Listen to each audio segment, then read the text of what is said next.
Alhamdulillah alladzi hadana li hadza wa ma kunna linahtadiya laula an hadanallah.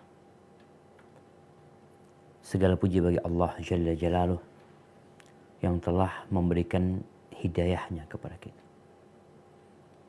memberikan petunjuk kepada kita untuk tetap berada di atas agamanya, yang kita tidak pernah berhenti mengatakan ihdinas siratal mustaqim. Tadi pagi 2 kali kita baca, tadi siang pas zuhur 4 kali kita baca, entar sholat asar 4 rakaat 4 kali kita baca ihdinas siratal mustaqim. Ketika maghrib kita baca 3 kali. Ketika isya kita kembali mengulanginya lagi. Karena kita yakin hati kita itu berada di tangan Sang Pencipta. Yudhillu man yasha wa yahdi man yasha. Allah menyesatkan siapa yang Allah kehendaki. Dan Allah memberikan petunjuk kepada siapa yang Allah kehendaki. Apa sih yang kita lakukan sehingga kita pantas mendapatkan hidayah Allah? Ya karunia Allah itu kepada kita. Bukan karena kitanya, tapi karena Allah lah yang maha baik sama kita. Kalau bukan karena Allah, ini teman-teman yang kemarin semangat ngaji di Ramadan, mungkin hari ini nggak bisa dia ngaji lagi. Karena setan-setan udah dilepas. Neraka dibuka kembali. Surga ditutup. Godaan dan fitnah semakin merajalela. Maka sekali lagi bersyukurlah kepada Allah Azza wa Jalla. Dan jangan pernah berhenti berterima kasih. Memuji dan memuji Allah atas nikmat hidayah yang Allah berikan. Kenapa Ana perlu ingatkan hal ini? Kalau bersyukur atas nikmat uang, sepertinya kita telah melakukan itu. Dari sisi memuji dan memuji Allah, mengatakan Alhamdulillah. Tapi kalau dapat hidayah, terkadang kita meremehkan hidayah yang Allah berikan. Allahumma salli wa sallim ala sayyidina wa maulana Muhammadin wa ala alihi wa ashabihi ajma'in. Ya Allah, semoga salawat dan salam senantiasa Engkau curahkan untuk hamba kekasih-Mu, untuk baginda Nabi kita Muhammad alaihi salatu wassalam, yang diutus sebagai rahmatan lil alamin, yang telah menjelaskan kepada kita segala yang dibutuhkan oleh umat manusia. Sampai kelak kita masuk surga Allah Azza wa Jalla. Semua udah dijelasin. Maka semoga Allah senantiasa memberikan pujiannya, sanjungannya kepada Nabi yang mulia ini. Dan mengampuni dosa-dosa kita. Amma ba'd. Jamaah rahimakumullah. Setelah Idul Fitri. Lalu apa? Kita bicara perjuangan selama di bulan Ramadan. Sebuah ayat yang sering kita dengarkan sebelum Ramadan. Di saat Ramadan. Yang mungkin kita akan jarang mendengarnya setelah Ramadan. Itu firman Allah, ya ayyuhalladzina amanu kutiba alaikumus siyam kama kutiba alal ladzina min qablikum la'allakum tattaqun. Wahai orang-orang yang beriman, diwajibkan atas kalian berpuasa sebagaimana diwajibkan atas umat sebelum kalian. Tujuannya apa? La'allakum tattaqun. Agar kalian bertakwa kepada Allah Azza wa Jalla. Ya, kita udah sebulan penuh berjuang, menyingsingkan lengan, meninggalkan kenyamanan demi meraih ketakwaan kepada Allah Azza wa Jalla.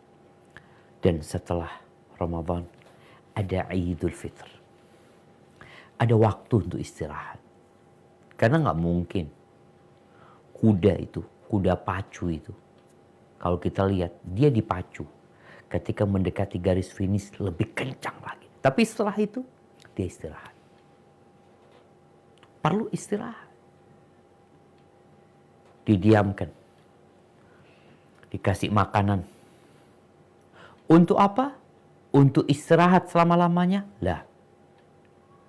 Untuk melanjutkan pacuan yang selanjutnya. Kalau dia jadi juara, tantangan dia adalah lebih besar lagi. Bagaimana dia mempertahankan kemenangan dia. Berkaitan dengan seorang muslim setelah Idul Fitri. Apa sih Idul Fitri? Id itu artinya kembali. Fitr kembali berbuka. Jadi kita kembali berbuka.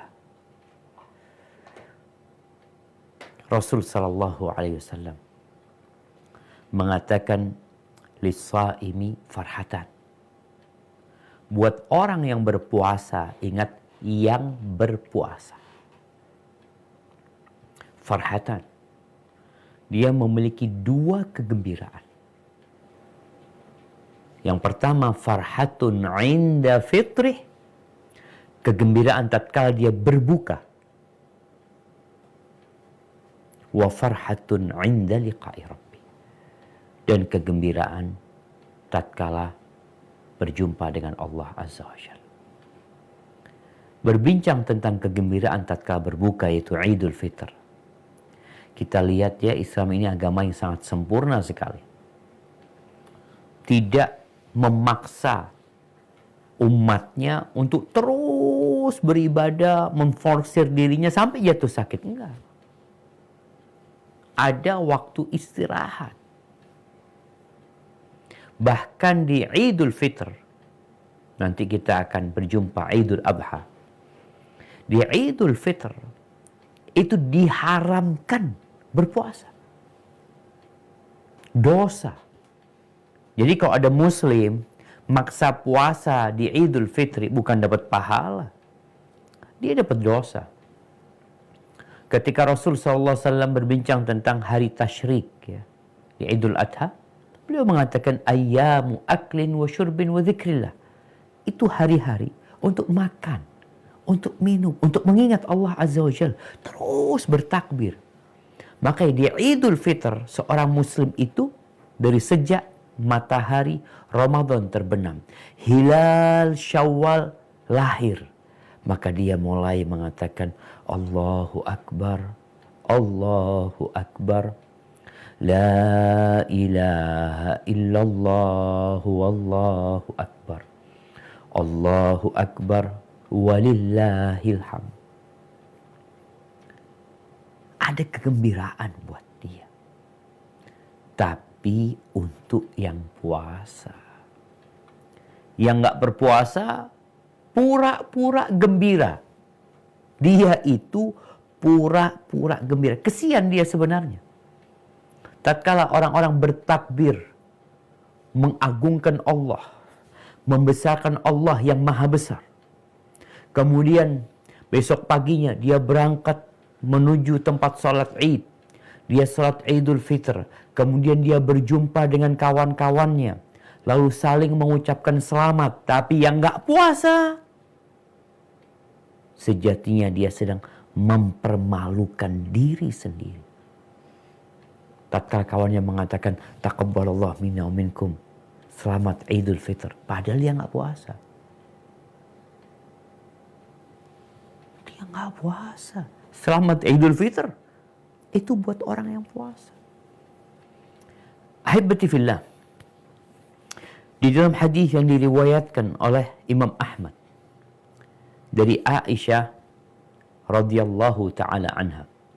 Qalat, Aisyah berkata, Rasulullah sallallahu alaihi wasallam bersabda pada hari itu, yakni hari Idul, hari Id.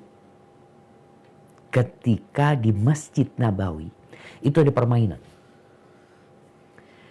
Ada orang-orang Habasyah yang berasal dari Ethiopia atau dari Eritrea, daerah Sudan sana. sedang atraksi di dalam masjid. Di Idul Fitri itu diperkenankan main rebana. Jadi seharusnya nih kita muslim belajar bagaimana sih Idul Fitr yang islami. Boleh pakai rebana, nasyid-nasyid disenandungkan ya di rumah. Anak ketika Id sama anak-anak di mobil, anak setel nasyid. Anak-anak sampai heran. Abang nggak apa-apa, Bang, kata dia. Soalnya ada suara gendangnya, suara dufnya. Nggak apa-apa. Diperbolehkan ketika Idul Fitr dan Idul Adha. Dan ketika pernikahan. Ketika bermain tuh orang-orang Habasyah di masjid ya. Ya biasanya atraksi itu kan kadang-kala pakai duf ya, pakai suara-suara dung dung dung. Mereka beratraksi di masjid jemaah. Nabi mengatakan ketika lita'lama Yahud anna fi dinina fusha, agar orang-orang Yahudi, mereka bertetangga dengan orang Yahudi di kota Madinah, agar mereka tahu bahwa dalam agama kita itu ada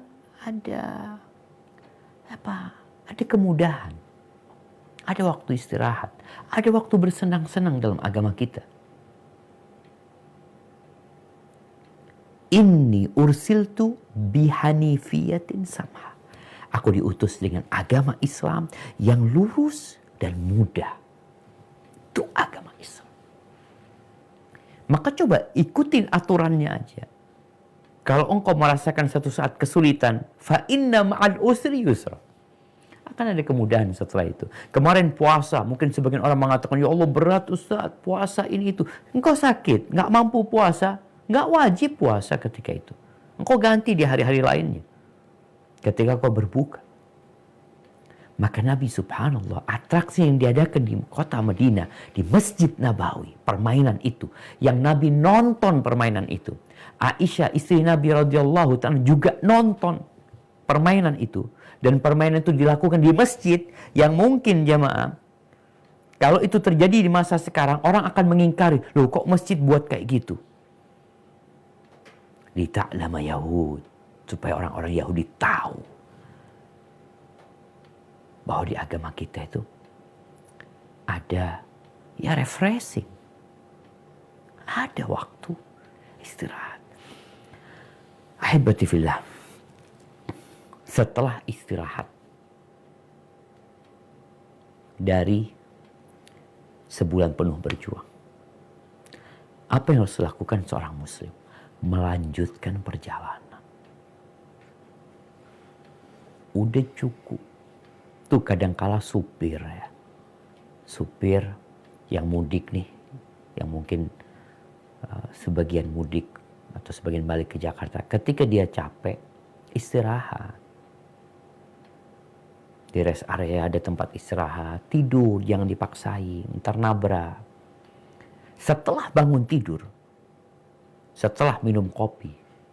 Setelah dari toilet. Dia selesaikan urusannya. Mungkin dia juga mandi. Apa yang terjadi dengan dia? Semangat. Untuk melanjutkan perjalanan. Jangan setelah Idul Fitr. Di mana kita bersenang-senang ya. Kita lupa. Kalau kita nih masih di rest area. Kita mau jalan lagi. Nih emak-emak nih. Yang diet.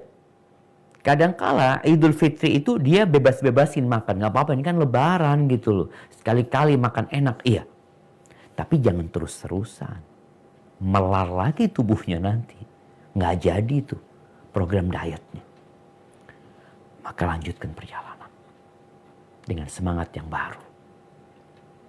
Dengan harapan yang tidak pernah pupus. Seorang muslim itu, kalau kita baca firman Allah di surat Al-An'am. Coba di surat Al-An'am ayat 162. Bagaimana seorang muslim dalam kehidupan ini. Dia menjalani hidup ini semuanya. Sampai tidurnya, makannya, istirahatnya. Lillahi ta'ala. Nah, silakan dibaca. Apa kata Allah Azza wa Jalla?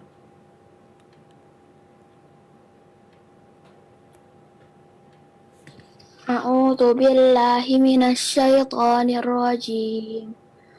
Qul inna salati wa nusuki wa mahya wa Wa mamati mahyaya. wa mahyaya wa ma wa mamatillahi Wa mamati. wa wa mamati lillahi rabbil alamin.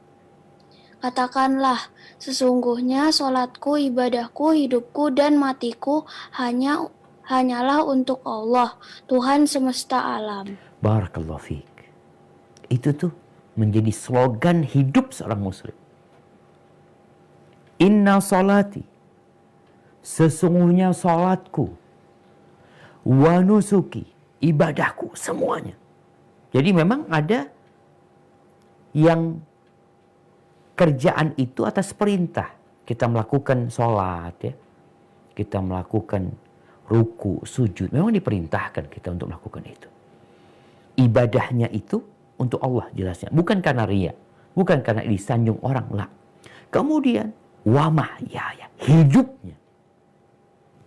Yang kita tahu hidup ini adalah waktu kita semua. Waktu kita. Kita punya waktu 24 jam. Hari ini kita nggak tahu kapan berakhir waktu kita.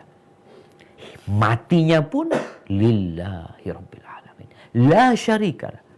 Untuk Allah Azza wa Jalla. Maka yang perlu dilakukan setelah Idul Fitr, ya tadi. Seperti supir yang mampir di rest area, yang dia istirahat sejenak, dia isi bensin, dia cek air mobilnya, air radiator, dia cek angin bannya, lalu kreng. Kemana? Ketika anggota keluarganya bertanya, ketika sang ayah kembali masuk ke mobilnya, kemudian dia hidupkan mobilnya. Apakah anak perlu bertanya, Bapak mau kemana? Nggak perlu mereka bertanya. Karena mereka tahu, kita barusan sedang istirahat sejenak. Untuk kemana? Untuk ke tempat tujuan kita. Rasulullah Sallallahu Alaihi Wasallam dalam hadis riwayat Ibnu Majah mengatakan, istaqimu walan tuhsu. Kalian berusahalah untuk istiqamah. Dan kalian ya nggak akan bisa gitu loh. Untuk sempurna itu nggak bisa. Tapi berusahalah untuk mendekati. Kalian istiqamah. Arti istiqamah itu menjalankan perintah, menjauhi larangan, terus-terusan. Bukan hanya sejenak. Bukan hanya di bulan Ramadan. Enggak. Wa'lamu. Dan ketahuilah. Anna khaira a'malikum as-salah. Sesungguhnya sebaik-baiknya amalan kalian itu salat. Wala yuhafidu 'alal wudu' illa mu'min. Dan tidaklah orang itu menjaga wudu kecuali orang beriman. Maka sekarang kita berbincang apa yang dilakukan seorang perempuan nih. Setelah Idul Fitr. Yang pertama tentunya bayar utang puasa. Bayar utang. Ya, kita tahu para wanita punya keistimewaan. Apa keistimewaan perempuan? Dia ada liburnya puasa. Dia ada liburnya sholat. Sampai kita di rumah sering ribut tuh. Yusuf ribut sama kakaknya. Kenapa kakaknya nggak puasa? Kenapa kakaknya nggak sholat? Karena memang ada keistimewaan yang Allah berikan kepada wanita. Tapi jangan lupa keistimewaan itu perlu dibayar. Kalau kita lihat perempuan masuk surga kan mudah. Apa kata Nabi SAW? Idza sallatil mar'atu khamsaha. Kalau wanita itu menjaga sholat yang 5 waktu. Perempuan ini perlu berjuang menjaga sholat yang 5 waktu. Karena kadang-kadang dia datang bulan. Kadang-kala baru datang bulan bersih, sholat 2-3 hari, datang bulan lagi. Atau kadang-kala ada wanita yang kena darah istihadah. Sebulan penuh ya, darah itu keluar terus. Dia tetap harus menjaga sholatnya. Kadang-kala dia bingung, gimana sholatnya? Dan terkadang perempuan dengan adanya libur itu males dia untuk sholat lagi. Maka perempuan yang menjaga sholat yang 5 waktu. Wasamat syahraha. Dan dia puasa bulan dia, yakni bulan Ramadan. Ingat, puasa itu sebulan penuh. Banyak perempuan yang puasanya cuma di bulan Ramadan. Selesai Ramadan nggak ada bayar utang. Ada seorang wanita yang menjumpai anak. Dia malu mau bertanya di majelis. Setelah majelis dia datang sama suaminya. Dia tanya, Ustaz, terus terang Ustaz, ana malu mau tanya tadi, kata dia. Ana ini sejak balik sampai tua, sampai ngaji dia itu nggak pernah bayar utang. Ustaz. Jadi di keluarga itu ya udah cuma puasa Ramadan, utang nggak ada bayar utang. Jadi anak tanya, utangnya berapa kira-kira? Kau dihitung 200 hari lebih utangnya. Maka di sini pentingnya belajar. Maka tema kita setelah Idul Fitri ngapain kita ini? Bersenang-senang terus? Enggak. Kita istirahat, lanjut perjalanan kita menuju kepada Allah Azza wa Jalla. Maka puasa di bulan Ramadan ini, kalau enggak 29 hari, 30 hari. Maka bila wanita sholat yang 5 waktu, puasa Ramadannya dia lengkapin, dia bayar utang. Wa ata'at zaujaha, dia taat sama suaminya, patuh sama suaminya. Wa hafidhat farjaha, dia jaga kehormatan dirinya. Qila laha, dikatakan kepada perempuan ini, udkhulil jannah, silahkan masuk surga. Masuk surga? Iya. Dari pintu mana mau masuk? Dari pintu mana saja.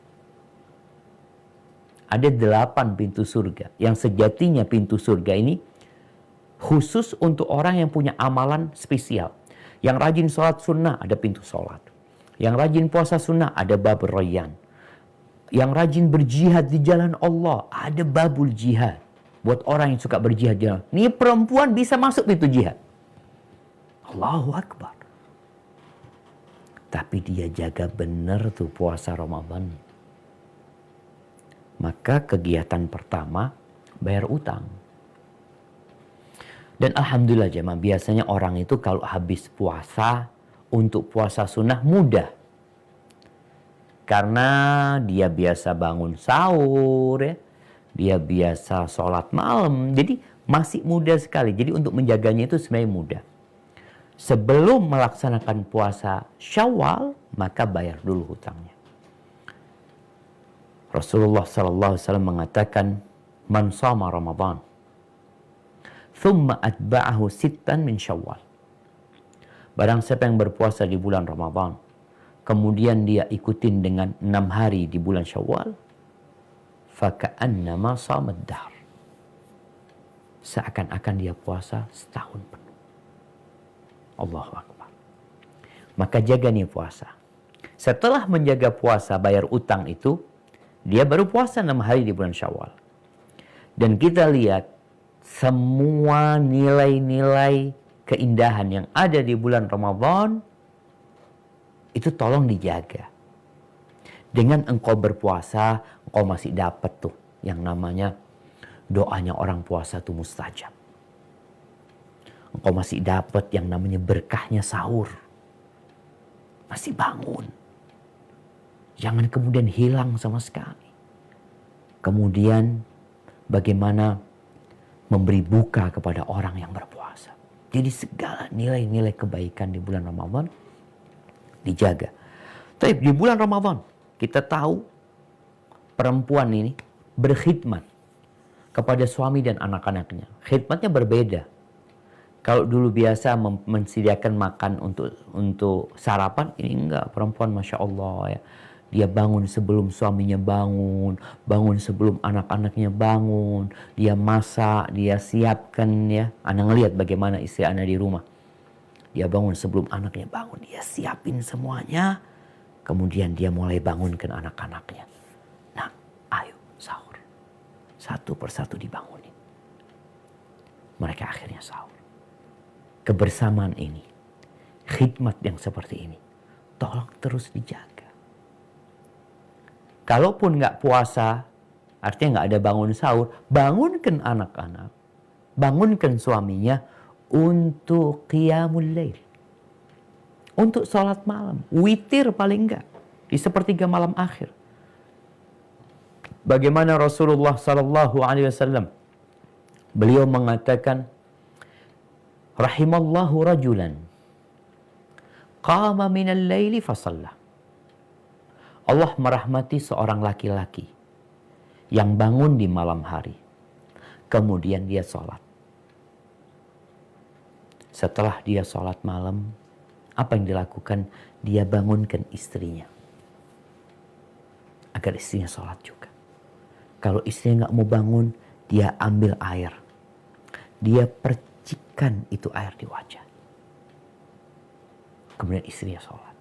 Wa rahimallahu imra'atan, dan Allah merahmati seorang wanita, qamat minal laili fasalla. Jadi kadang-kadang di rumah tangga ini ada yang suaminya yang semangat ibadah, ada yang istrinya yang lebih semangat beribadah. Nah, dua orang ini harus saling membantu, saling tolong menolong. Kalau kemarin bulan Ramadan ada yang namanya puasa, ada sahur, jadi bangun semuanya. Mungkin setelah itu ada yang males. Ini perempuan yang dirahmatin Allah, yang bangun di malam hari, kemudian dia sholat. Selesai sholat, dia bangunkan suaminya. Mungkin dia bikinkan kopi buat suaminya. Dia bikinkan makanan yang membuat suaminya jadi bangun ya. Agar suaminya sholat. Lakukan itu. Dan kita harus tahu bahwa sholat malam ini bukan hanya di bulan Ramadan. Sebagian orang malam Idul Fitri udah berhenti sholat malam. Malam itu nggak ada sholat malam sudah. Mereka bertanya, ada tarawih nggak? Oh nggak ada, sudah selesai. Nah, tarawih di masjid nggak ada udah. Tapi sholat malam tetap dilakukan. Ajarkan kepada anak-anaknya, ajak suaminya. Sekali-kali sholat berjamaah, nggak apa-apa sholat malam berjamaah. Nggak harus di bulan Ramadan aja. Ini untuk membiasakan. Bukan untuk membiasakan, yang udah biasa di bulan Ramadan, untuk menjaga kebiasaan yang baik di luar Ramadan. Terus jamaah, apa yang dilakukan perempuan setelah Idul Fitri? Rasulullah SAW, beliau pada waktu Idul Fitri, ini ceritanya Abu Sa'id Al-Khudri radhiyallahu anhu. Kata Abu Sa'id Al-Khudri, kharaja Rasulullah sallallahu alaihi wasallam fi adha au fitrin. Rasulullah sallallahu alaihi wasallam keluar untuk melaksanakan salat Idul Adha atau Idul Fitr. Ilal musalla, beliau salatnya di lapangan ketika itu, di tempat terbuka. Famarra 'alan nisa, lalu beliau mendatangin para wanita. Berarti melewatin para wanita. Ini khusus buat emak-emak nih. Nabi berceramah buat kaum laki-laki yang dibutuhkan mereka. Lalu beliau mendatangin kaum wanita, berceramah menyampaikan kepada mereka yang dibutuhkan oleh kaum wanita. Apa kata Nabi SAW? Bersama Nabi ada Bilal bin Rabah. Nabi mengatakan, ya ma'syaron nisa, tasaddaqna, fa inni uritukunna aktsara ahli nar. Wahai para wanita, hendaklah kalian banyak-banyak bersedekah. Kalian bersedekahlah kalian. Karena aku melihat atau ditampakkan kepada aku, kalian itu adalah penghuni neraka yang paling banyak dari para wanita. Ini dikatakan ketika Idul Fitr atau Idul Adha. Beliau memerintahkan kepada para wanita untuk banyak bersedekah. Jadi setelah Id, jangan cuma kemarin aja bersedekah. Sibuk bagi-bagi ketika di bulan Ramadan. Kasih fulan, kasih fulan. Selesai Ramadan, berhenti sedekahnya. Jangan. Bahkan Nabi SAW memerintahkan mereka untuk bersedekah setelah Id. Setelah Ramadan. Alaihi salatu wassalam. Fakulna, perempuan itu heran. Kenapa kok kebanyakan dia ini masuk neraka? Padahal baru aja puasa Ramadan. Baru aja banyak-banyak sholat malam. Baru aja banyak baca Quran. Di bulan Ramadan. Kok sekarang disuruh banyak sedekah karena kebanyakan mereka masuk neraka? Apakah karena mereka nggak puasa? Bukan. Apakah karena mereka nggak sholat? Bukan. Mereka sholat, mereka berpuasa, mereka baca Quran. Tapi ada masalah dengan para wanita. Maka mereka bertanya, wabima ya Rasulullah? Karena apa? Ini pentingnya seorang itu kalau nggak paham untuk bertanya. Dan kita juga melihat bagaimana Nabi SAW memperingatkan para wanita ini dengan neraka. Karena ada orang yang berpikir, masa Idul Fitri kok bicara tentang neraka? Iya. Agar lebaranmu tidak kelewatan. Agar engkau sadar bahwa perjalanan menuju kepada Allah masih panjang. Yang perlu engkau pikirkan bagaimana melanjutkan perjalanan itu. Maka Nabi mengingatkan mereka dengan adanya neraka. Rasulullah SAW terkadang beliau dari atas mimbar dengan suara yang lantang. Dalam hadis Nu'man bin Bashir, katanya dia Nabi di atas mimbarnya mengatakan, Andartukumun nar, andartukumun nar, andartukumun nar. Aku peringatkan kepada kalian, ada neraka. Hati-hati sama neraka. Hati-hati sama neraka. Kita aja sama COVID begitu takutnya. Pakai masker, cuci tangan, jaga jarak. Cuma COVID. Gimana dengan api neraka? Maka Nabi mengingatkan mereka dengan api neraka. Agar mereka berhati-hati. Nabi menyuruh mereka untuk banyak sedekah. Karena memang sedekah ini termasuk yang menyelamatkan orang dari api neraka. Tapi mereka bertanya kepada Nabi, kenapa? Supaya kita hati-hati. Supaya kita nggak jadi penghuni neraka. Kita harus tahu sebabnya apa. Maka beliau alaihissalam mengatakan, tukthirnal la'na wa takfurnal ashir. Kalian banyak melaknat. Perempuan itu mudah banget nyumpahin. Mendoakan keburukan. Sama suaminya, sama anak-anaknya. Ini bukan kata anak. Ini kata Nabi SAW. Dan ana rasa memang itu realitanya. Itu kenyataannya. Wanita mudah banget ya. Kalau marah, sakit hati, mulutnya itu gak baik. Itu penyebab pertama. Tukthirnal la'an wa takfurnal ashir. Dan kufur sama pasangan hidupnya. Kufur sama pasangan hidup. Gak berterima kasih. Di riwayat Ibnu Abbas radhiyallahu anhu, Nabi SAW mengatakan, "Lau ahsanta ila ihdahunna ad-dahra thumma ra'at minka syai'an Andai kata engkau berbuat baik kepada istrimu setahun, dimuliakan istrinya, dibahagiakan istrinya, dihargai istrinya setahun. Thumma ra'at minka syai'an. Lalu dia melihat engkau melakukan sesuatu yang menyakiti hati dia. Sesuatu yang tidak nyaman buat dirinya. Kira-kira perempuan ini akan melakukan apa? Akan melihat kepada kelebihan suaminya? Melihat kepada sisi positif suaminya? Setahun loh.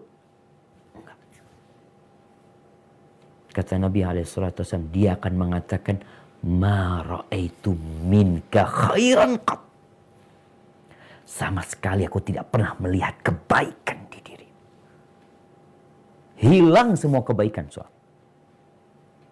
Ingat, Nabi mengingatkan para wanita ini pada waktu Idul Fitr atau Idul Adha. Karena sayang, engkau sudah berpuasa sebulan penuh, gara-gara omonganmu, akhirnya masuk neraka. Gitu.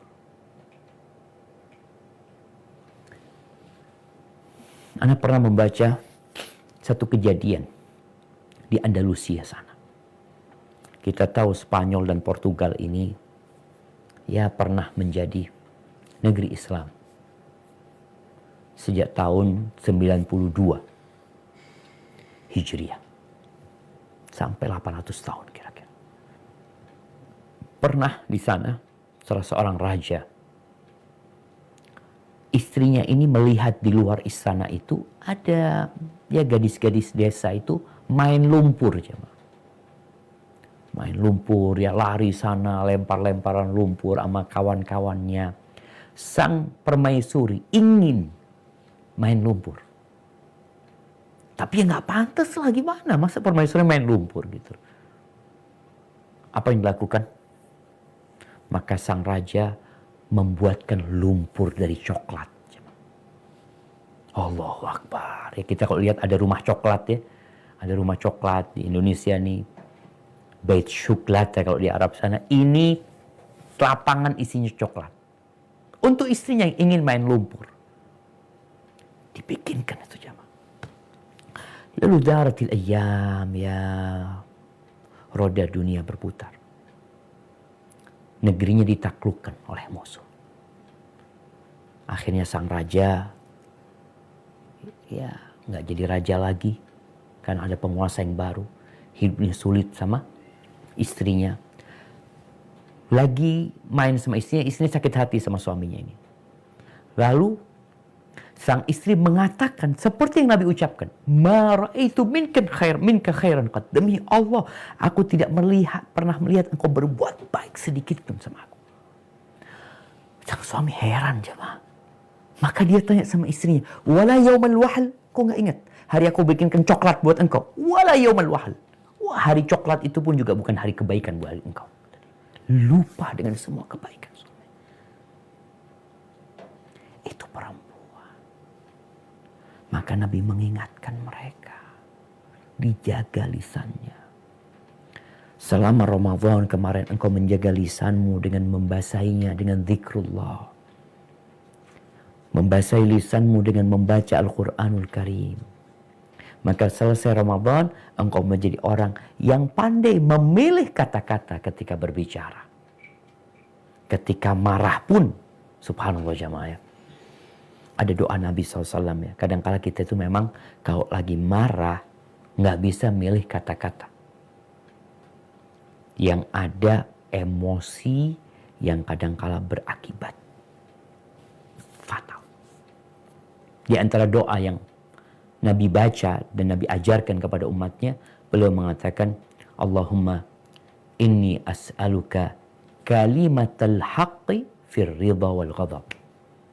Ya Allah, aku memohon kepadamu kalimat yang benar. Kata-kata yang benar. Dalam kondisi aku ridha atau marah. Karena ada orang yang lagi senang, bereforia, akhirnya ngomongnya salah juga. Ada orang yang lagi marah, ngomongnya menyakitkan hati. Maka minta sama Allah Azza wa Jalla agar pandai bersyukur kepada suaminya, menghormatin suaminya. Jadi selesai Ramadan, perempuan ini beda banget, istimewa dia buat suaminya. Bikin suamimu heran, kok berubah istriku sekarang? Yang biasanya kalau ngomong teriak-teriak, yang kalau manggil anaknya, tetangga sampai kaget-kaget ya, itu berubah. Jadi lembut, jadi penuh penghargaan ucapan. Al-kalimatut thayyibah shadaqah. Kalimat yang baik itu sedekah. Jadi kalau disuruh sedekah, engkau berucap yang baik itu sedekah sebenarnya. Kemudian Nabi SAW mengatakan, ma ra'aitu min naqisati aqlin wa dinin adhaba li lubbir rajulil hazim min ihdakunna. Aku nggak pernah ngelihat manusia-manusia yang akalnya kurang, yang agamanya kurang, yang tapi dapat membuat akalnya orang laki-laki yang tegas itu hilang dari kalian. Ini berbincang tentang fitnah wanita. Subhanallah. Jadi perempuan dengan kondisi seperti itu sangat menggoda para lelaki. Maka Allah perintahkan laki-laki untuk menundukkan pandangan mereka ya, untuk tetap taat sama Allah, jangan sampai melakukan kemaksiatan. Lalu perempuan itu tanya lagi sama Nabi SAW. Ketika disebutkan wanita itu akalnya kurang, agamanya kurang, maka mereka bertanya kepada Nabi SAW, wa ma nuqsanu dinina wa aqlina ya Rasulullah. Wahai Rasulullah, kekurangan agama kita dan akal kita itu di mananya gitu loh. Maka beliau menjelaskan, alaihi salatu wassalam, alaysa syahadatul mar'ati mithla nisfi syahadatir rajul. Bukankah kesaksian wanita itu seperti setengah kesaksian laki-laki? Jadi kalau perempuan jadi saksi, itu 2. Utang piutang umpamanya. Itu perempuan 2. Kalau laki-laki cukup 1. Qulna bala. Iya. Mereka sadar nih. Wanita-wanita sahabat tahu. Itu yang terjadi. Mereka tahu dengan tabiat mereka. Mereka tidak menuntut persamaan dengan laki-laki. Tapi yang mereka tanyakan, di mana letak kekurangan akal mereka? Mereka lebih kepada perasaan mereka. Maka Nabi menyebutkan, kesaksian perempuan itu setengah kesaksian laki-laki. Kemudian, qala fadzalika min nuqsani aqliha. Itu termasuk kekurangan akalnya. Kalau bicara kurang agamanya di mana? Alaysa idza hadat lam tusalli wa lam tasum? Qulna bala. Bukankah kalau wanita itu sedang datang bulan, apa yang terjadi dengan wanita itu? Dia nggak sholat, dia nggak puasa. Kata perempuan itu, oh iya, benar. Qala fadzalika min nuqsani dinha. Itu adalah kekurangan agamanya. Rawahul Bukhari. Jadi yang perlu dilakukan wanita adalah banyak-banyak bersedekah. Ketika Nabi mengatakan itu, Bilal itu selendangnya dia hamparkan, bajunya Bilal itu dihamparkan. Faja'alna yulqina min huliyihinna. Itu orang-orang pada melemparkan perhiasan mereka. Jadi ketika diperintahkan, mereka itu tidak mikir, oh nanti mau sedekah. Di depan kita ada neraka. Dan kita nggak tahu kapan kita mati. Kalau kita menunda-nunda sedekah kita, yang ditakutkan ajal menjemput kita, kita belum sedekah. Makanya Abdullah bin Umar memberikan nasihat, idza asbahta fala tantadhil masa. Kalau engkau di pagi hari mau berbuat baik, jangan nunggu sore. Engkau sore hari jangan nunggu besok. Maka perempuan itu melemparkan jamaah. Ada yang mungkin gelangnya dilemparkan, ya. Ada yang antingnya, ada yang cincinnya. Karena mereka takut dengan api neraka. Dunia ini akan ditinggalkan. Dan yang mereka sedekahkan itu yang akan menjadi amalan mereka. Di riwayat Imam Muslim, Rasulullah SAW mengatakan kepada perempuan-perempuan itu, ya ma'syaran nisa tasaddaqna. Wahai para wanita, kalian banyak-banyak sedekah. Wa aktsirnal istighfar, dan perbanyak istighfar. Fa inni ra'aitukunna aktsara ahli nar. Aku melihat kebanyakan kalian itu menghuni neraka. Maka selain sedekah, perbanyak sedekah, punya rizki, dikasih sama suaminya, berbagi dengan orang lain, bukan malah ditumpuk itu hartanya, ditumpuk perhiasannya, mati ditinggal semuanya. Amalan yang kedua, memperbanyak istighfar. Kalau Nabi kita Muhammad alaihi salatu wassalam sekali duduk dihitung sama sahabat itu, istighfarnya 100 kali. Beliau mengatakan Rabbighfirli wa tub alayya innaka antat tawwabur rahim, atau innaka antat tawwabul ghafur, 100 kali. Bagaimana dengan wanita? Maka hendaklah memperbanyak istighfar. Dia harus menyusun program dalam hidup. Dan dianjurkan ketika selesai salat duha untuk beristighfar 100 kali. Tapi nggak harus waktu itu aja istighfar. Bisa jadi habis asar dia duduk ya. Sambil menunggu waktu maghrib. Dia beristighfar. Dia mau istighfar astaghfirullah wa atubu ilaih. Astaghfirullah wa atubu ilaih. Boleh. Dia mau tadi baca Rabbighfirli wa tub alayya innaka antat tawwabur rahim. Silahkan dibaca. Dia mau baca doanya Nabi Yunus alaihissalam. La ilaha illa anta subhanaka inni kuntu minadh dhalimin. Baca. Apa saja istighfar. Dia harus yakin dengan ucapan Nabi SAW bahwa kebanyakan wanita menghuni neraka. Maka bagaimana dia menyelamatkan dirinya? Dia tahu dengan kekurangan dirinya. Maka dia perbanyak sedekah. Yang sedekah ini burhan, bukti keimanan. Dan sedekah itu akan menyelamatkan wanita ini ketika melewati sirat. Semoga sedekahnya menyelamatkan dia. Kemudian memperbanyak istighfar. Yang kita tahu Allah Maha Pengampun dan Maha Pengasih. Namun selain itu dijaga lisannya. Kalau di bulan Ramadan, Rasul SAW mengatakan rubba sha'imin. Bukan cuma di bulan Ramadan, ini berkaitan dengan puasa sebenarnya, sampai puasa sunnah pun. Rubba sha'imin hadzuhu min siyamihil ju' wal atash. Banyak orang puasa, tapi tidak mendapatkan pahala apa-apa kecuali lapar dan haus. Lalu Nabi SAW juga mengatakan, man lam yada qawla zur wal amala bihi wal jahl falaysa lillahi hajatun fi an yada'a ta'amahu wa syarabahu. Barang siapa yang tidak meninggalkan ucapan-ucapan dusta, ucapan-ucapan palsu, perbuatan-perbuatan kebodohan ketika berpuasa, maka Allah nggak butuh dia dengan meninggalkan makan dan minumnya. Ahibati fillah, ini nasihat Nabi SAW begitu indahnya buat para wanita yang disampaikan ketika Idul Fitr. Maka nasihat anak ya bagi para wanita menjaga lisannya. Ingat dengan sabda Nabi SAW. Man kana yu'minu billahi wal yawmil akhir falyaqul khairan aw liyasmut. Barang siapa yang beriman kepada Allah dan hari akhir, hendaklah berkata yang baik atau diam. Kalau engkau tidak bisa memilih kata-kata, kalau engkau sedang emosi, ya diam. Karena engkau akan dihisap.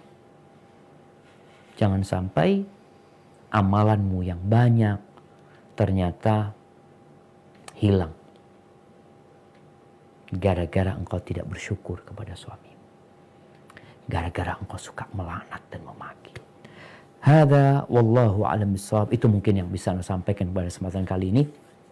Semoga bisa istiqomah, bisa lebih baik setelah Idul Fitr, menjaga amalan kita, menjaga lisan kita, banyak sedekah, dan menjadi wanita-wanita penghuni surga. Hadza wallahu a'lam bishawab. Mungkin kita masuk ke sesi tanya jawab. Ana kembalikan ke moderator. Barakallahu fiik. Alhamdulillah, jazakallah khair wa barakallahu fiik Ustadz untuk paparannya.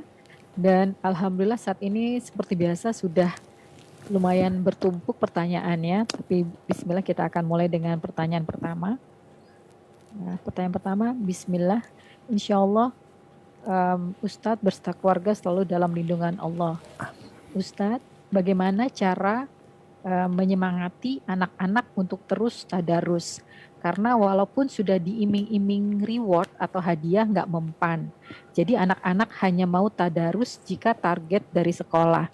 Padahal Ramadan kemarin anak-anak sudah rutin tiap hari tadarus Ustadz.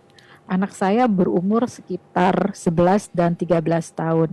Jazakallah khair. Satu lagi Ustadz mungkin sama juga tentang anak-anak. Bagaimana menanamkan istiqomah bagi anak remaja.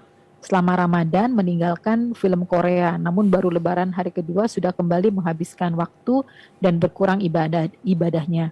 Saya coba jelaskan konsep pahala juga tampaknya tidak mengena. Mohon bantuannya Ustadz. Masya Allah, barakallah fiik.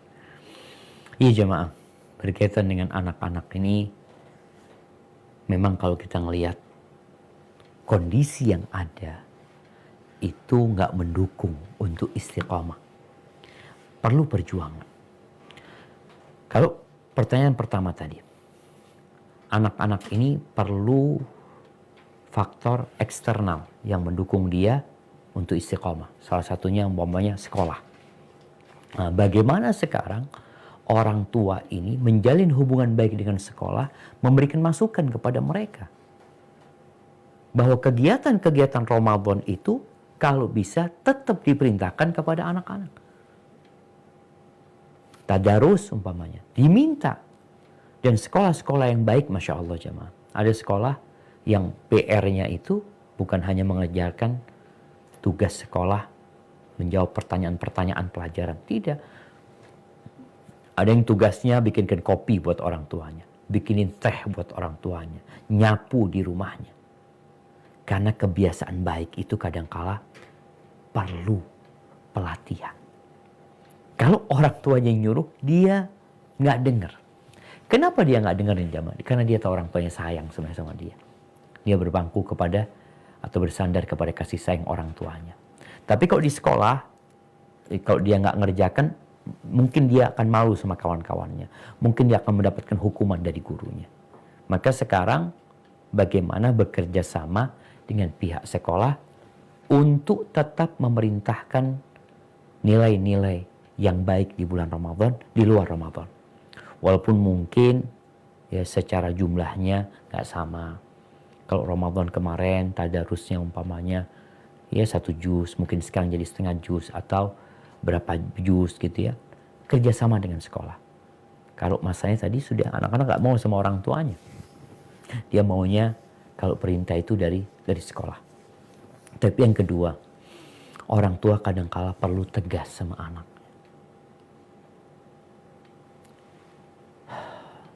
Ya mungkin sekarang jamaah ya, nggak ada pendidikan memukul. Ana masih ingat waktu di pesantren. Dulu kita masih zamannya ustadz-ustadznya itu main tangan. Ana ngelihat di depan mata sendiri kawan ana digampar sama ustadz tuh. Sampai delosor itu apa jamaah? Sampai sampai terjatuh. Dan nggak ada orang tuanya yang datang nuntut ustadznya, nggak ada. Ketika anak waktu itu jadi ketua bagian apa, ya kita juga memberikan hukuman kepada anak-anak gitu. Tapi alhamdulillah pada masa itu. Sekarang kan enggak. Anak-anak dibiarin gini gitu macam-macam. Di sekolah juga. Ya kalau memang bisa dididik tanpa memukul itu lebih baik tentunya. Tapi ada yang perlu kadangkala perlu tindakan yang tegas kepada anak-anak. Sambil dikatakan waqasal yazdajiru. Wa man yaku haziman falyaqsu ahyanan ala man yarham. Terkadang bertindak keras itu kepada orang yang dikasihi sebagai bentuk cinta kepada mereka, bukan benci. Sebagai bentuk cinta itu tindakan keras kepada mereka. Maka orang tua kondisikanlah waktunya umpamanya kalau bicara tadarus habis subuh wajib ini. Bukan bicara mau tidak mau, tapi ayah atau ibu minta anak-anak sebelum yang lainnya ngaji dulu. Pelan-pelan.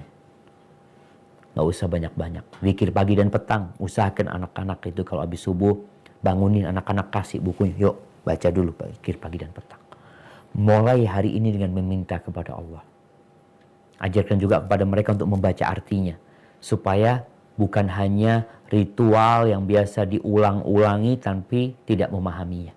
Harapannya mereka lebih semangat lagi ketika paham artinya. Ini tugas kita, membiasakan mereka. Kalau tadi drakor, jadi ada anak-anak mungkin yang merasa ya bulan Ramadan suasananya berbeda memang jemaah. Pintu neraka ditutup, bayangin. Pintu surga dibuka dan penyuruh kepada kebaikan itu terus, ya baghiyal khair aqbil. Wahai orang yang ingin kebaikan, ayo saatnya. Maka ketika itu dia bisa meninggalkan drakor tadi. Ketika selesai Ramadan, setannya dilepas. Apa tugas orang tua ketika setannya dilepas? Mendampingi anaknya. Kalau dia ingin menghabiskan waktu menonton sesuatu, maka tontonlah sesuatu yang diperbolehkan. Yang memang halal untuk ditonton. Kalau tidak, ajarin anak kita, sayang gitu loh, kebiasaan engkau mampu sebelum meninggalkan itu. Itu tugas orang tua sekali lagi hanya memberikan arahan dan berikan kegiatan yang lainnya yang bermanfaat buat mereka. Butuh ibu ini kadangkala ya kehilangan sebagian waktu bersenang-senang dia. Untuk duduk bersama anaknya. Untuk bercerita bersama anaknya. Untuk melakukan kegiatan yang manfaat. Bikin kue sama anaknya ya. Atau apa hal-hal yang disukai sama dia. Maka semoga dengan cara itu anak-anak kembali keimanannya. Ya ajak puasa, tetap puasa. Tadi kita bicara puasa Syawal ya. Atau bayar utang. Dengan harapan nilai-nilai Ramadan masih terjaga ketika dia puasa. Jangan sampai ibadah puasanya nggak bernilai gitu loh. Dan juga disampaikan kepada mereka tanda orang puasanya diterima itu. Salah satunya adalah dia jadi lebih baik gitu. Dia lebih menghargai waktunya. Lebih dekat sama Allah lagi. Hadza wallahu a'lam bissawab. Jazakallah khair Ustaz. Pertanyaan berikutnya, Ahsanallahu ilaikum Ustadz. Ustadz dikatakan bahwa ibadah yang diterima haruslah sesuai yang dicontohkan oleh Rasul serta ikhlas. Bagaimana jika saat ini berbeda dengan saat Ramadan, Ana selalu memaksa diri untuk beribadah karena rasa malas yang sangat kuat. Apakah ibadah Ana diterima Ustadz? Ana pikir lebih baik memaksa diri daripada meninggalkan yang sunnah. Atau harusnya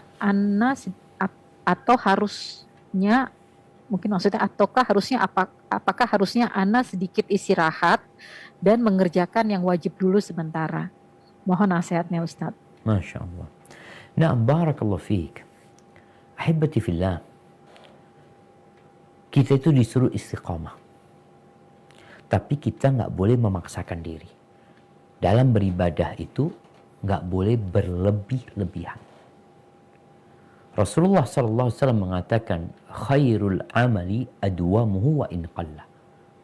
Sebaik-baiknya amalan adalah yang berkesinambungan walaupun sedikit. Kalau kita bicara sholat malam, kalau kemarin kita sholatnya 23 rakaat, sholatnya 11 rakaat, selesai Ramadan, itu malam Idul Fitri kita kadang-kadang udah berhenti. Tetap sholat. Kalau bisa 11 rakaat, alhamdulillah, nggak bisa yang 9, nggak bisa ya 7, nggak bisa yang 5, nggak bisa yang 3. Artinya tetap dilaksanakan. Itu kalau bicara apakah ditinggalkan yang sunnah, jangan ditinggalin. Tapi laksanakan yang kau mampu. Mampunya berapa? Kayaknya Ana mampunya umpamanya tadi 3 rakaat Ustaz. Ya udah jaga yang 3 rakaat. Baca Quran. Kalau kemarin kita membaca Al-Quran 3 malam sekali hatam.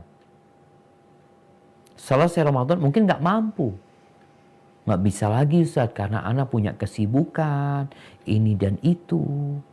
Sehingga mampunya berapa kali?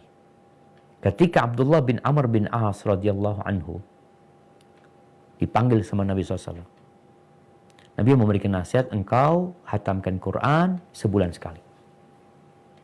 Kata dia, aku lebih mampu. Aku mampu lebih dari itu. Kata. Maka Nabi memberi arahan sampai dikasih arahan 7 hari sudah. Hatam Quran. Karena ditakutkan nanti engkau nggak mampu. Maka lebih baik menjaga amalan yang berkesinambungan. Maka baca Qurannya kita bikin target. Tetap baca Quran. Jangan berhenti. Hanya saja mungkin dikurangin. Kalau kemarin ya bisa 3 kali hatam, mungkin di bulan Syawal 1 kali hatam. One day, one juz. Kalau yang kemarin sekali hatam di bulan Ramadan, mungkin di luarnya, anak kayaknya 3 bulan sekali mau hatam Ustaz. Silahkan. Tapi punya target. Bicara sholat sunnah. Nabi SAW ada 2 sholat yang gak pernah beliau tinggalkan. Dalam kondisi safar ataupun muqim. 2 rakaat sebelum subuh dan sholat witir. Beliau gak pernah ninggalin. Artinya terus beliau istiqomah. Dalam kondisi musafir pun beliau melakukan hal itu. Maka tinggal dilihat. Aku sholat sunnahnya mana yang mau aku jaga ya. Mau yang 12 rakaat. Udah jaga 12 rakaat. Jadi kita punya target sholat itu 17 rakaat plus 12 rakaat. Berapa udah? 29. Baik, mau jadi 40 silahkan. Tambah sholat malam 11 rakaat. Tapi enggak Ustaz, kayaknya anak sholat malamnya bisa 3. Ya udah 3. Maka dengan cara seperti ini, keistiqomahan kita menjaga amalan walaupun sedikit, itu insya Allah akan mengantarkan kita husnul khotimah jemaah. Namun ketika kondisinya capek, lemah, jangan maksakan diri. Sampai Nabi SAW pernah melihat di masjid itu ada seutas tali yang diikat di antara 2 tiang. Nabi tanya, ini tali apa gitu loh. Oh punya Zainab, istri Nabi SAW. Dia itu kalau capek berdiri, dia pegangan sama tali itu. Atau bersandar dengan tali itu. Maka Nabi memerintahkan akan dilepas tali itu. Beliau mengatakan, liyusalli ahadukum nasyatahu. Hendaklah seorang itu sholat ketika semangat. Ketika dia capek, dia lemah, istirahat gitu. Tapi jangan istirahat terus. Jadi ketika kondisi capek, lelah, istirahat. Nanti udah kembali semangatnya, kembali kekuatannya, dia sholat lagi. Hadza wallahu alam bissawab. Nah. Jazakallahu khair Ustadz. Ini sedikit mungkin bersambung dengan yang tadi Ustadz jelaskan. Kami emak-emak memiliki banyak waktu untuk ibadah, termasuk sholat awal waktu, mengaji dan zikir pada saat Ramadan. Karena banyak kegiatan berkurang. Apakah mungkin Ustadz kegiatan harian kami, emak-emak yang kembali menumpuk sekarang bisa bernilai berlipat seperti beribadah di bulan Ramadan Ustadz? Nah. Ya jemaah. Rasul SAW menjelaskan. Yuktabul mar'i. Akan ditulis pahala buat seseorang. Makana ya'malu sahihan mukiman. Apa yang biasa kalau ketika dia musafir ya. Ketika dia musafir atau dia sakit. Akan ditulis pahala dia. Seperti ketika dia sehat dan ketika berada di rumahnya. Ini berkaitan dengan safar dan sakit. Tapi ketika nggak safar dan nggak sakit, maka berusaha kita tetap menjalankan ibadah kita semampu kita di bulan Ramadan. Tinggal, nggak mungkin Ustaz kalau tadi dikatakan di Ramadan kita banyak waktu luang, tapi sekarang udah banyak kesibukan Ustaz. Bagaimana sekarang dia meniatkan kesibukan dunia dia sebagai ibadah dia kepada Allah SWT. Yang dia cari dengan kesibukannya adalah akhirat. Contohnya ketika perempuan ini sibuk masak, mungkin dia sibuk jualan juga Ustaz. Jadi anak punya toko, ana dulu Ramadan ana libur, sekarang nggak libur Ustaz, ana bikin. Bagaimana dia niatkan ketika dia bikin kue, ketika dia melaksanakan kesibukan itu adalah untuk Allah Azza wa Jalla. Hasilnya itu insya Allah sebagian untuk berbagi, sebagian untuk memberikan nafkah. Kita tahu sabda Nabi SAW ya, tentang seorang yang bekerja.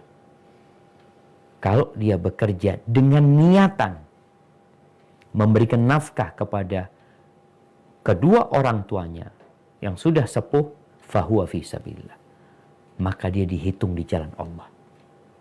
Ini emak-emak kadangkala dia ingin bantu orang tuanya.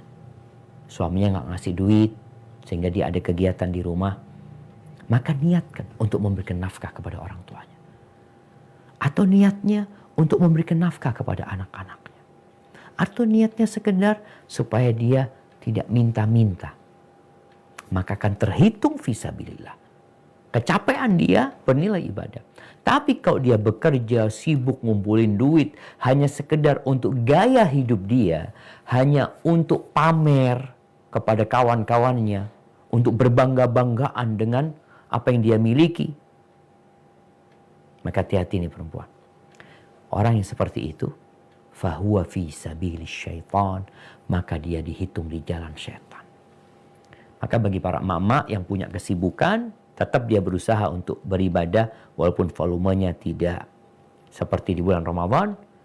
Tinggal bagaimana dia meniatkan kesibukan dia dunia untuk mengharapkan keridhaan Allah SWT, untuk berkhidmat kepada suaminya, berkhidmat kepada anaknya. Ketika dia bersih-bersih rumah, dia ingin rumahnya ini menjadi tempat yang menyenangkan buat suami dan anak-anaknya sehingga mereka bisa lebih nyaman beribadah.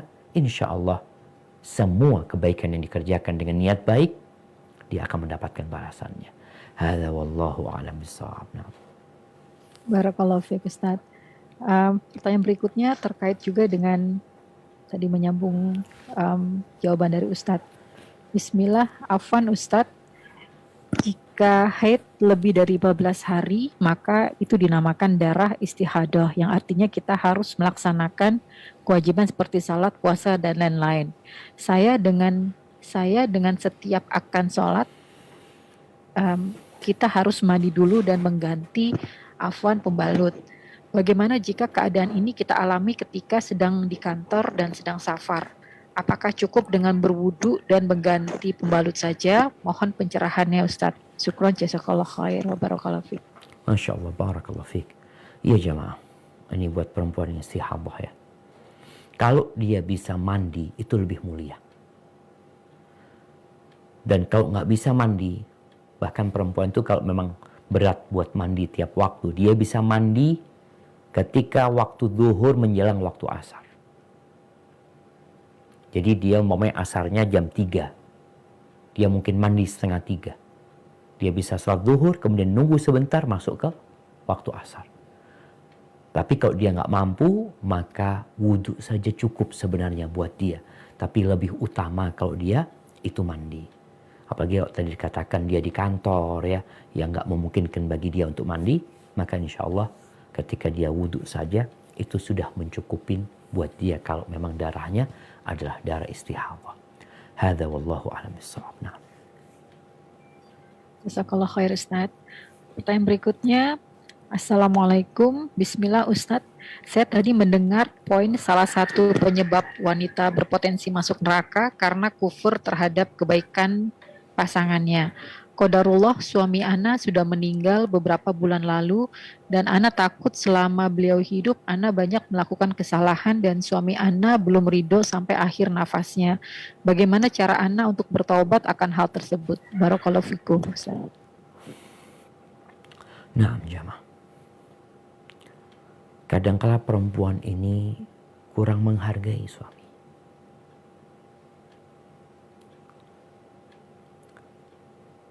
Tatkala suaminya meninggal dunia, dia baru tahu ternyata suami dia itu baik. Dianya yang kurang bersyukur. Suami dia ternyata sabar menghadapi dia. Karena memang suami yang soleh itu suami yang bersabar menghadapi istrinya. Tapi yang jadi masalah, kesalahan-kesalahan istri ini akan ditulis sebagai kesalahan nanti. Allah menyuruh dia menghormatin, dia tidak menghormatin. Allah menyuruh dia bersyukur kepada suaminya, berterima kasih, dia nggak berterima kasih sama suaminya. Gimana kalau sang suami meninggal dunia dalam kondisi nggak ridho? Kelak pada hari kiamat akan diletakkan timbangan-timbangan keadilan. Wa nadha'ul mawazin al-qista li yaumil qiyamah fala tudhlamu nafsun syai'a. Nggak ada yang dizalimin. Semua akan mendapatkan haknya. Dan kita tahu manusia ini bakhil dengan haknya. Allah Maha Pengampun dan Maha Pengasih. Apa yang harus dilakukan perempuan ini ketika suaminya sudah meninggal dunia? Apalagi dia merasa telah menzalimin suaminya. Maka dia banyak-banyak mendekatkan diri kepada Allah dengan beristighfar, mohon ampun atas dosa dia. Ahibati fillah, tidak bersyukur kepada suami, memperbanyak laknat, lisannya berlaknat, itu termasuk dosa besar. Karena Nabi mengancam masuk neraka tadi, di hadis yang kita baca. Gara-gara itu dia masuk neraka. Jadi jangan dianggap remeh. Jangan dianggap remeh perbuatan ini. Maka sekarang dia sudah meninggal dunia. Maka tugas engkau beristighfar. Buat dirimu dan untuk suamimu. Kemudian yang kedua, jaga peninggalan suami. Suami meninggalkan harta, buat anak-anaknya dan buat dirimu tolong dijaga. Gunakan untuk kebaikan. Kalau bicara anak-anaknya, tolong anak-anaknya dijadikan anak-anak yang soleh-soleha. Bisa jadi ini perempuan, karena dia merasa telah banyak salah, dia tidak menikah lagi. Dia akan fokus bagaimana menjaga amanah suaminya. Karena dia berharap dikumpulkan bersama suami di surga Allah Azza wa Jalla. Kemudian berbuat baik kepada orang tua suami. Orang-orang yang dicintai sama suami. Karena itu termasuk kebaikan yang bisa dilakukan oleh orang yang hidup untuk orang yang telah meninggal dunia. Semoga dengan cara seperti itu suamimu kelak ridho sama engkau pada hari kiamat. Dan kalau memang harus terjadi gugatan dari suami, engkau sudah mempersiapkan diri untuk membayar gugatan-gugatan tersebut. Hadza wallahu a'lam bishawab. Barakallahu fiik Ustadz. Pertanyaan berikutnya. Assalamualaikum Ustadz. Saya muslimah mualaf akhir tahun lalu dan baru menjalani ibadah puasa pertama kemarin. Saat ini baru mencoba mendalami Islam, ilmu-ilmu Islam tentang apa saja yang perlu dipelajari untuk membuat semakin istiqomah. Karena maaf, setiap orang menganjurkan yang berbeda dan tidak mungkin semua langsung saya pelajari. Syukron Ustadz. Masya Allah, barakallahu fiik. Iya jemaah, buat yang baru masuk Islam ya, buat yang baru hijrah, ana katakan ahlan wa sahlan. Ahlan wa sahlan wa marhaban. Semoga Allah memberikan hidayah dan petunjuknya sampai ajal menjemputmu. Apa yang harus dia pelajarin? Gak mungkin dikatakan dia belajar semuanya. Ya, dia lihat yang paling dia butuhkan. Kalau bicara dia masuk Islam, udah 2 kalimat syahadat, dia fahami 2 kalimat tersebut dengan benar ya. Jangan sampai hanya mengucapkan syahadat sekedar untuk melegalkan pernikahan. Ini banyak orang-orang menikah beda agama. Kalau beda agama nggak bisa dicatat di catatan sipil, akhirnya mereka masuk Islam sekedar untuk melegalkan surat nikah itu. Setelah itu selesai, nggak pernah sholat, nggak pernah apa. Maka tolong pelajari 2 kalimat yang kau ucapkan itu. La ilaha illallah Muhammad Rasulullah SAW. Setelah itu sholat dikerjakan. Pelajarin sholat yang benar kayak apa. Kemudian setelah itu puasa, alhamdulillah, dikatakan kemarin baru puasa pertama, alhamdulillah. Engkau sudah puasa, semoga Allah menerima puasamu. Kalau engkau orang yang punya kewajiban zakat, maka pelajarin bagaimana mengeluarkan zakat, dan kita akan masuk ke musim haji, bahkan kita udah berada di bulan haji. Kalau memang dia mau melaksanakan ibadah haji, maka perlu belajar hal itu. Kemudian setelah itu rukun imannya dipelajari. Tentang beriman kepada Allah, malaikatnya, kitabnya, rasul-rasulnya, beriman dengan hari akhir, itu dipelajari satu persatu. kemudian beriman dengan takdir baik dan buruk. Di antara hal yang perlu dikaji oleh perempuan atau orang yang baru masuk Islam, yang baru hijrah, nasihat ana mengkaji juz amma, tafsir juz amma. Karena itu insya Allah akan menguatkan keimanannya sebelum nanti hukum-hukum yang lainnya dia pelajarin, dia kuatkan dahulu hatinya. Dia kuatkan dulu keimanannya. Karena orang yang imannya lemah ketika ada aturan yang menurut dia berat, dia sulit untuk mengamalkannya. Akan tetapi kalau hatinya sudah siap, maka apapun perintah Allah, insya Allah dia akan menerimanya.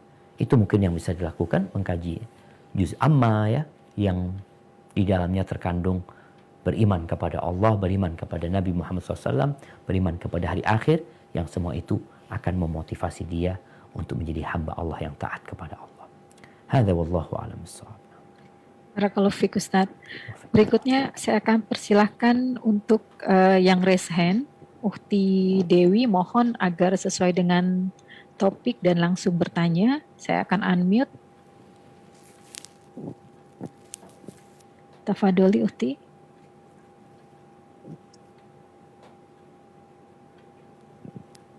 Ukti Dewi. Baik. Jika belum siap, mungkin Ukti Diana akan saya unmute. Halo, Assalamualaikum. Waalaikumsalam. Assalamualaikum Ustaz. Waalaikumsalam warahmatullahi wabarakatuh. Ahlan wa sahlan, barakallahu fiik. Nah, silakan. Izin bertanya Ustadz, ada 2 pertanyaan. Ini yang pertama yaitu mengenai pelaksanaan puasa Syawal. Alhamdulillah saya 2 tahun ini kalau mau melaksanakan puasa Syawal itu selalu bayar qada dulu. Nah, tapi dari orang tua saya bilang, kan sepertinya kok setiap hari kayak puasa gitu. Itu bilang, kan kata Ustadz A gitu ya, yang cukup terkenal bilang kalau mau puasa Syawal tuh Syawal aja dulu nggak apa-apa, karena kan qada itu bisa waktunya panjang. Kalau puasa Syawal itu di bulan Syawal aja. Seperti juga teman saya bilang begitu, yang suaminya juga seorang ustadz juga bilang seperti itu gitu. Jadi nggak harus qada dulu gitu kan ya Ustadz ya. Nah ini bagaimana Ustadz? Yang pertama. Yang kedua mengenai pelaksanaan Yasin gitu Ustadz. Jadi nenek saya qadarullah kurang lebih 100 hari yang lalu meninggal dunia. Nah ini dari keluarga ibu saya sama saudara-saudaranya ada perbedaan mengenai pelaksanaan 100 hari ya Ustadz, karena kan kami orang Jawa, tradisi kami sangat kental sekali. Itu jadi untuk sebagian saudara ibu saya tetap mau mengadakan acara 100 harian karena kan dengan tradisi masyarakat sekitar gitu kan, dengan niat tetap sedekah. Tapi yang setengah saudara ibu saya nggak mau gitu, maunya untuk orang tua tuh setiap saat aja sedekah, tidak harus ada 7 hari, 40 hari, 100 hari gitu. Nah saya sebagai cucu kan nggak bisa banyak-banyak bicara dalam forum keluarga besar. Itu bagaimana ya Ustadz ya kalau untuk menanggapi hal seperti itu? Jazakallah khair Ustadz. Masya Allah, barakallahu fiik. Iya jemaah, ini dulu 2 pertanyaan ya. Yang pertama berkaitan dengan puasa Syawal. Jadi memang ada 2 pendapat para ulama tentang puasa Syawal ini. Ada yang membolehkan membayar atau ada yang membolehkan puasa Syawal dulu sebelum membayar utang. Tapi pendapat yang lebih kuat karena hadis Nabi SAW mengatakan man shoma Ramadan. Barang siapa yang berpuasa di bulan Ramadan, kemudian diikuti dengan 6 hari di bulan Syawal. Jadi Ramadannya harus selesai. Dan di sini ada anjuran untuk melunasi utang dia. Ada anjuran untuk melunasi utang dia. Karena yang wajib ini lebih utama daripada yang sunnah. Dia itu mendapatkan puasa sebulan atau setahun penuh karena 30 hari plus 6 hari.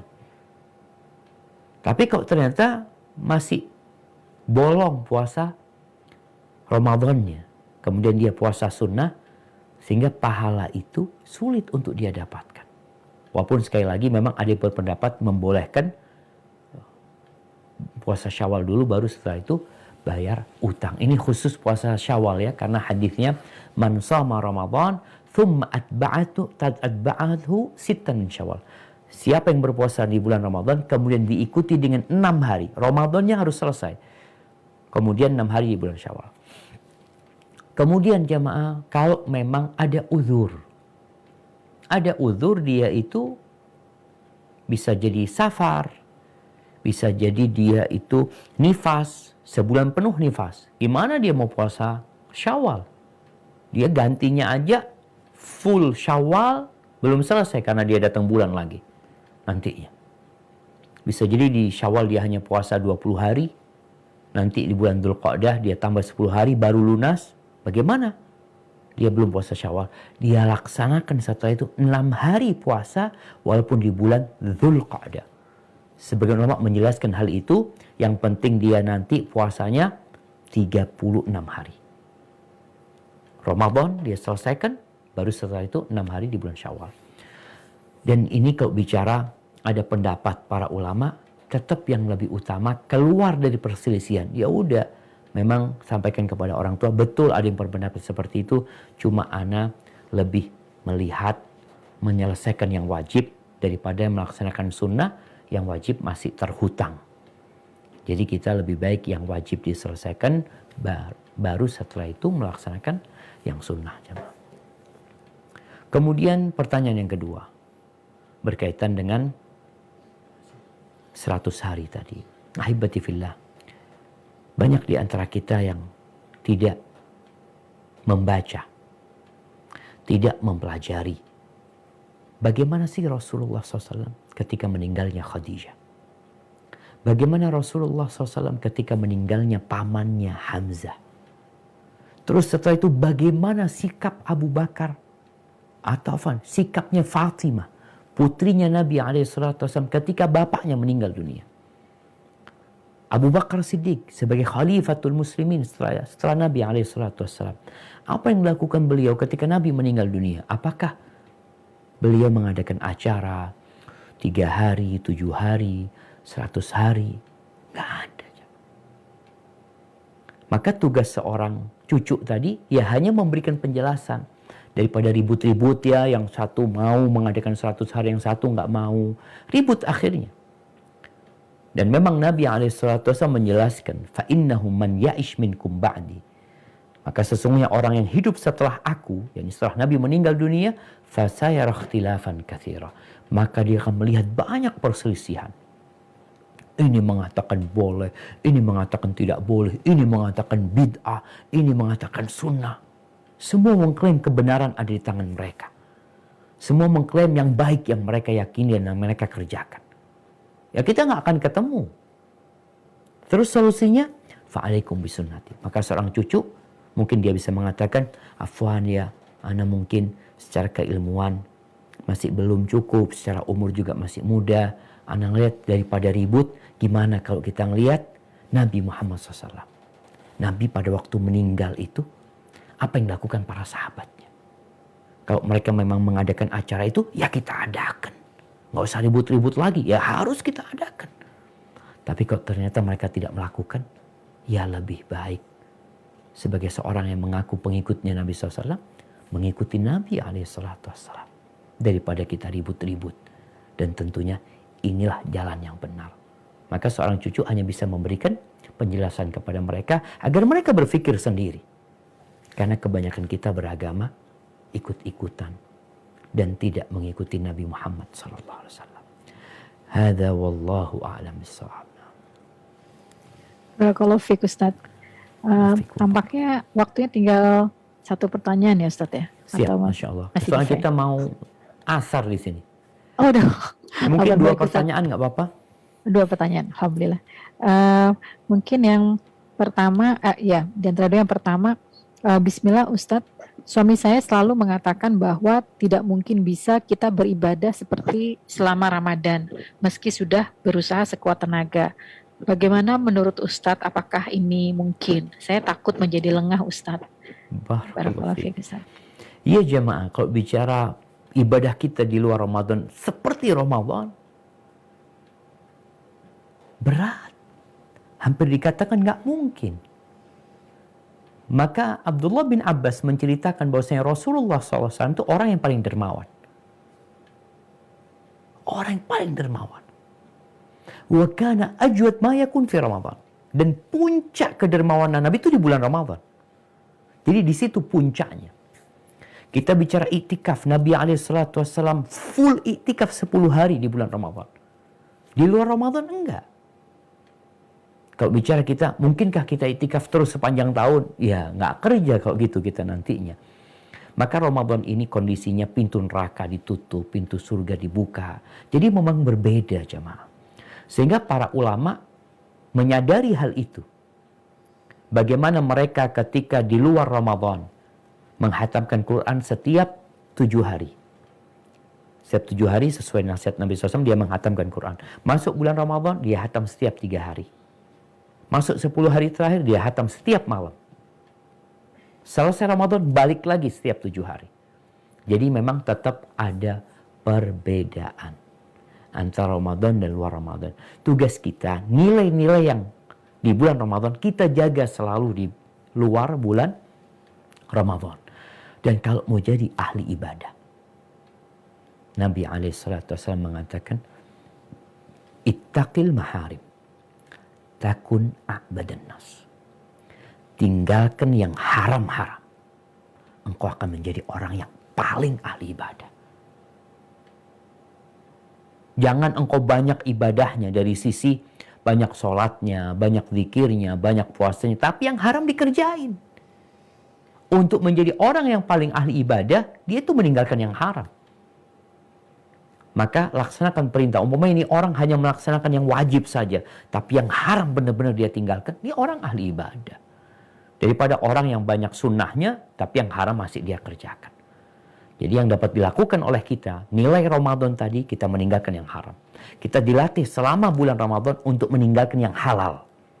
Makan minum itu halal. Istrinya halal dia tinggalkan.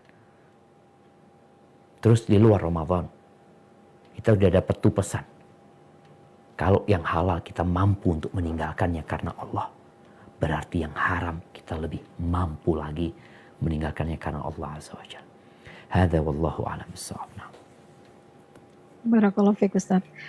Ustaz Afwan tadi terkait dengan baca Quran itu, apakah masih boleh Ustaz kita membaca pada saat sholat sunnah membaca Quran seperti saat tarawih ataupun sholat lail Ustaz?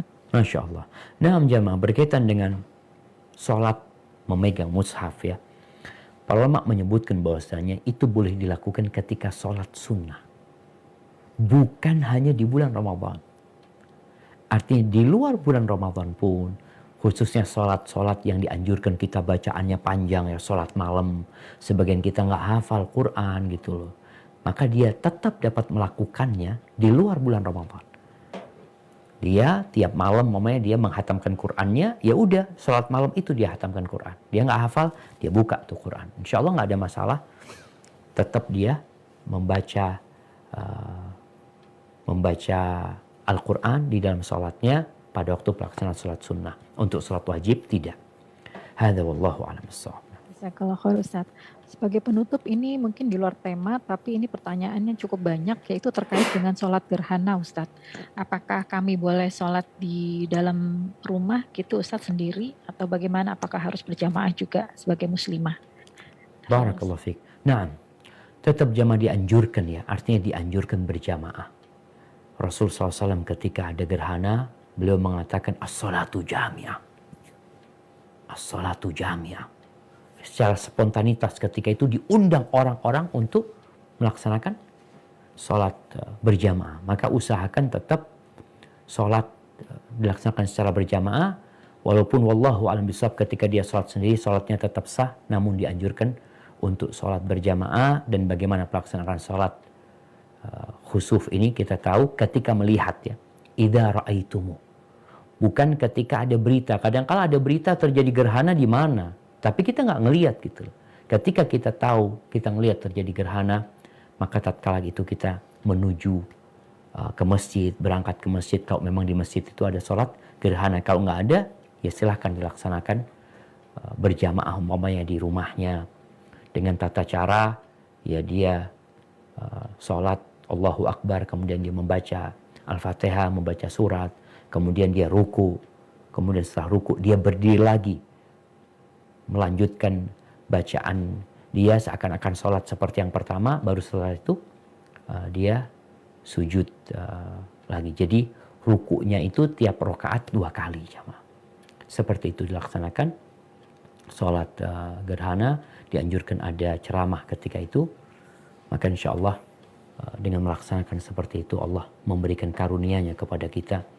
Karena terjadinya gerhana ini bukan hanya faktor alam, tapi faktor kehendak Allah Subhanahu wa taala. Hadza wallahu a'lam bishawab. Ya, itu mungkin yang dapat kita sampaikan pada kesempatan kali ini. Kurang lebihnya mohon maaf, yang benar dari Allah Azza wa Jalla, yang salah dari diri Anda pribadi. Subhanakallahumma wa bihamdika asyhadu an la ilaha illa anta astaghfiruka wa atubu ilaik. Ana kembalikan ke pembawa acara. Jazakillah khair.